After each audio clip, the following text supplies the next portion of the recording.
You know, there's a verse people just love to quote to justify staying broke. They quote it in churches, they quote it to family members who just started a business. They'll quote it to anyone who seems to be doing a little too well. It's a verse weaponized to condemn financial success and cast a whole lot of suspicion on ambition.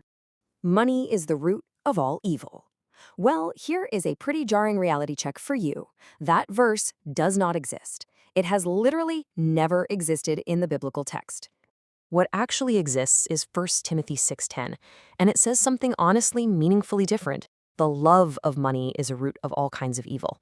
See what happens when we drop just three little words, the love of. The entire meaning flips upside down. One version falsely condemns a completely neutral tool, while the other correctly diagnoses a condition of the human heart. Those are absolutely not the same claim, yet somehow Christians have built entire financial theologies on the wrong one. Okay, let's dive right into this and dismantle this cultural myth with some hard scriptural truth. We're going to cover what Paul was actually writing about, the problem with the misquote, what scripture actually shows, a real diagnostic of the heart, a new reframe, and some closing instructions. Section 1, what Paul was writing about, focusing on the context in 1 Timothy 6. To really get this, we have to look at the historical setting. Paul is writing to a young pastor operating in the ancient city of Ephesus. And if you look at the surrounding paragraph, his target is incredibly obvious. Paul is not warning about currency, he's warning about a very specific spiritual failure. He's talking to people who are treating godliness like a business model, people who literally imagine religion is just a way to get rich quick.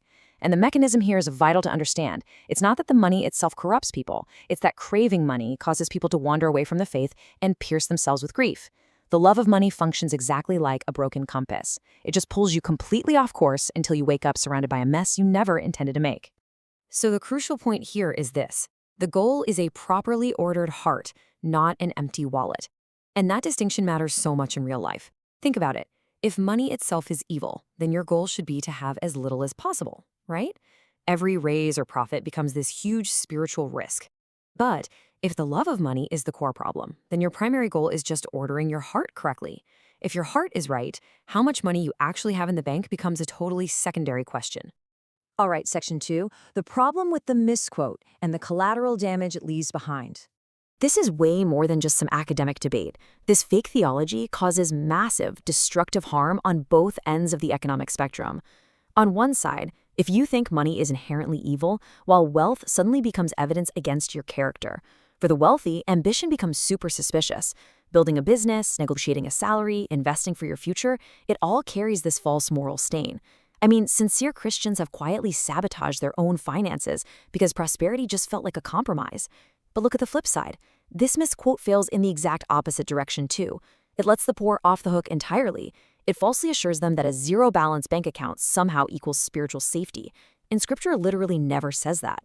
The hard truth is, your bank balance is not the diagnostic tool here. You can love money desperately while having absolutely none of it. Envy, resentment, and constantly stressing about what you lack, those are incredibly loud expressions of loving money. Being broke absolutely does not protect you from a disordered heart. Moving to section 3, what scripture actually shows, looking at the biblical precedent on wealth. It's time to look at the overwhelming textual evidence that completely destroys the idea that God views wealth as inherently corrupting. Just look at who the Bible explicitly describes as wealthy. Abraham was rich in livestock and silver. Job was the greatest man in the East. Solomon's immense wealth was given as a direct gift from God. Joseph managed Egypt's entire treasury, and Lydia funded the early church through her luxury goods business. This brilliantly illustrates that God doesn't repeatedly hand his people something that is inherently evil. If money were corrupting all by itself, this list of heroes would make absolutely zero sense. No, scripture definitely isn't naive about wealth. There are some very serious warnings. The rich fool in Luke 12 builds bigger barns, but his failure was believing his stored wealth secured his soul. The rich young ruler walks away sorrowful because he was clinging to his stuff. James rebukes wealthy landowners for exploiting and defrauding their workers. But notice the pattern here. Every single biblical warning targets the heart's relationship to money, hoarding it, clinging to it, exploiting others to get it, or trusting in it. The warning is literally never about the mere existence of the wealth itself. Section 4. The real diagnostic. Testing your own heart. We need to shift gears from external theology to a deep internal audit. The real question isn't how much do I have, it's what does it have of me? So I really want you to sit with this and ask yourself, what do you think about when you're anxious? Think about where your mind naturally drifts when the pressure is on. Are you resting on God's provision, or are you just obsessing over numbers on a screen? Okay, here is the next test.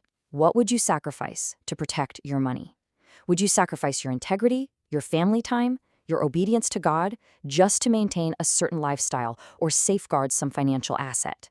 We really have to grapple honestly with what holds our ultimate allegiance. And ask yourself this: does generosity feel like loss? When you give, does it physically pain you?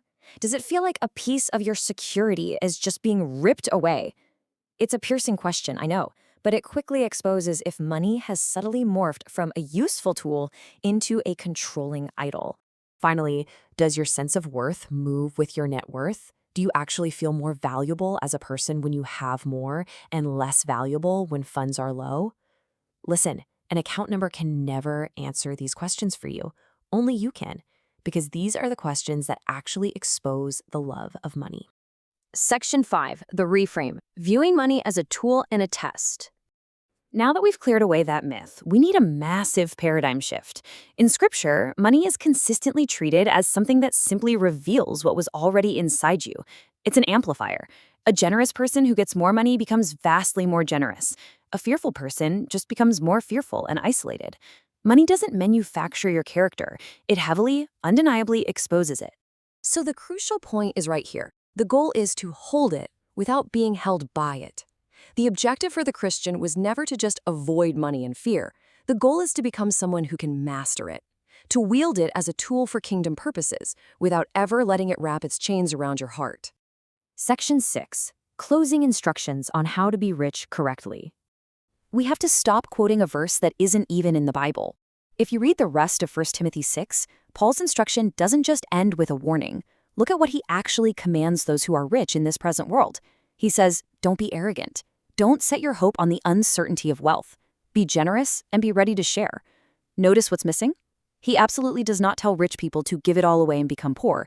He tells them exactly how to be rich correctly. Which leaves us with one final, vital question. What does your money reveal about your heart? Because the answer to that changes absolutely everything. If you're someone who wants honest, scriptural answers about money, you need to understand these tools. Subscribe for more such video in biblical finance.